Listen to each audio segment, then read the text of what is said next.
Hello, imagine this.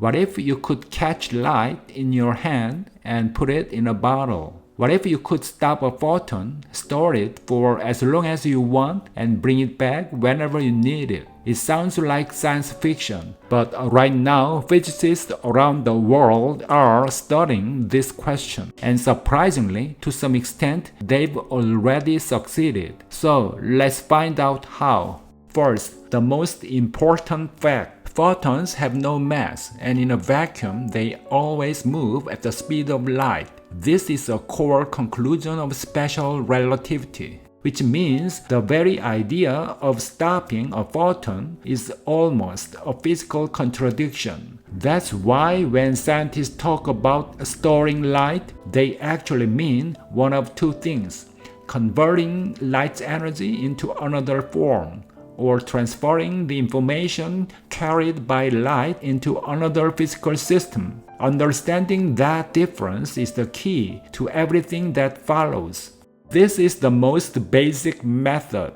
When light hits an atom, an electron absorbs the energy and jumps to a higher energy level. At that moment, the original photon disappears completely. Later, when the electron falls back down, it emits a new photon. But here's the crucial point. This is not the same photon. It carries the same energy and some of the same information, but it's a reconstruction, not a preservation. Think of it like this. You burn a letter, then rewrite it from memory. The original paper is gone, but the content continues. That's all this method really is.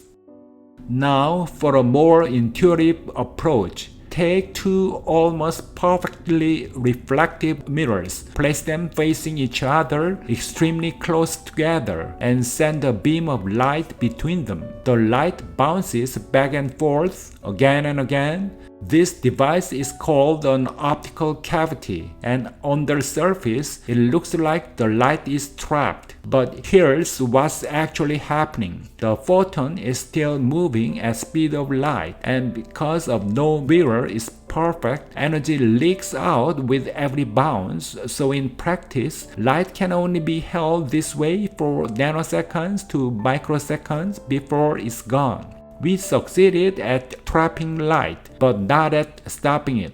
That limitation pushed scientists toward a more radical question. What if instead of chasing better mirrors and longer bounces, we found a way to bring it to a complete stop? Now for the most fascinating method, the key insight. Don't try to stop light directly, convert it into something else.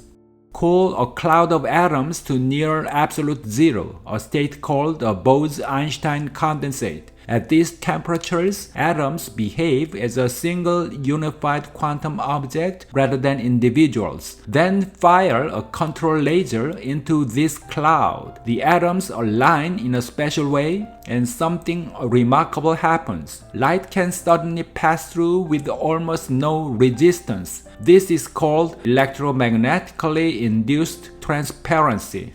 Now, send in the light pulse you want to store. Instead of passing through, it transforms into something new, part light, part matter.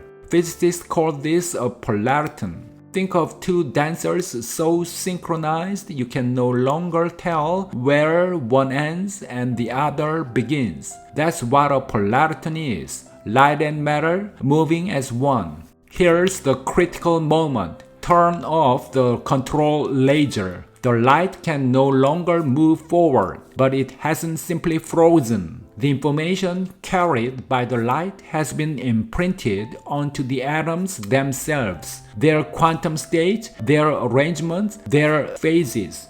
Light has become matter. Turn the control laser back on. The atoms convert that stored information back into light, and an almost identical pulse is emitted again. The core idea: we didn't stop light, we taught it to become something that could wait. So, how far has this actually gone? At current experimental levels, storage for several milliseconds is reliably achievable. With certain solid-state systems, researchers are approaching nearly 1 second, which for a single photon carrying quantum information is an enormous leap. The remaining challenges are real. Perfect information preservation, longer storage times, and systems that work at room temperature rather than near absolute zero. But all of them are being actively worked on right now, which brings us back to where we started. So, can we stop light? The honest answer is not quite. We cannot put light in a bottle, but we can store the information of light. Instead of catching light, we carve its trace into another substance. Instead of trapping a butterfly in a box, we remember the pattern of its wing beat. And when the moment comes, we let that butterfly fly again. That's what modern quantum optics is building. Not a bottle for light, but something more subtle and perhaps more powerful. A way to make light remember. Thanks for watching. If you found this video helpful, give it a thumbs up and don't forget to subscribe to the channel.